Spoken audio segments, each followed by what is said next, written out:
Flag on the Moon, the next track on Choking on Hollows. That song was a little difficult in that structurally, I needed to move it around a lot to be able to keep it interesting, but I had to do that without, destroying the intent of the song, and it did really come together nicely. Is it a true collaboration between you and Leanne Kingwell? Is it like I write, she writes the lyrics and you do the music, and sometimes I help you with the lyrics, and sometimes she helps you with the songs? It becomes a partnership. Yeah, it doesn't becomes a partnership. It really is. I mean, any true work of art is a partnership, especially with your artist. They have to be intrinsically involved. They have to know who they are. If they don't know who they are and they don't know their limitations and what they want to be, then it doesn't work. It doesn't work. So Leanne's very strong in the studio, although, again, I have to say, she just is more than happy, if everything's going well, to just leave everyone alone and let them do their job.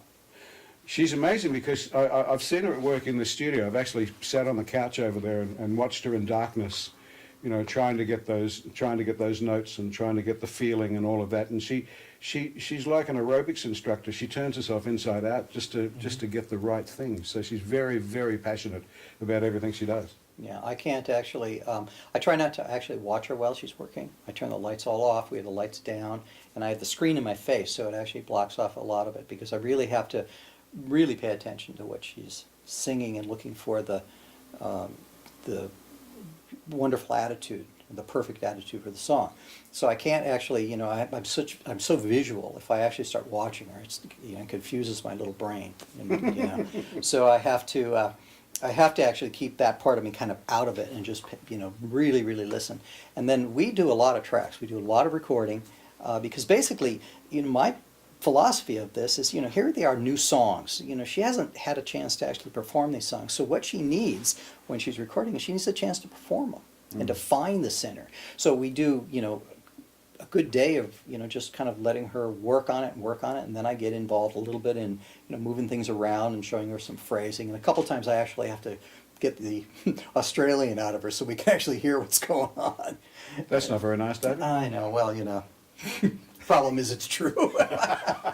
So we do that, and we get that all organized, and then we do the final day, which is the actual, now that she's kind of practiced it and she feels comfortable with it, she feels comfortable with the changes, then off we go.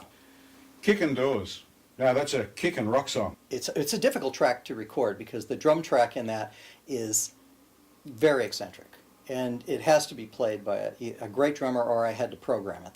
Those are the choices that we had. Now the most amazing thing is, if you listen to Kickin Doors, it's an amazing drum part. It's an amazing drum setup. I told him what I wanted. I jumped around all over the place. I gave him a complete dissertation on how it should feel, what we should do, what parts we should leave off, and he played it, and it was amazing. We did, I think, 2 takes. I cut together some pieces. Then we sat down, and I said, well, now I wanted a completely different sound for the verses. And he put that all together. We did that in 1 take. We were done. It was unbelievable.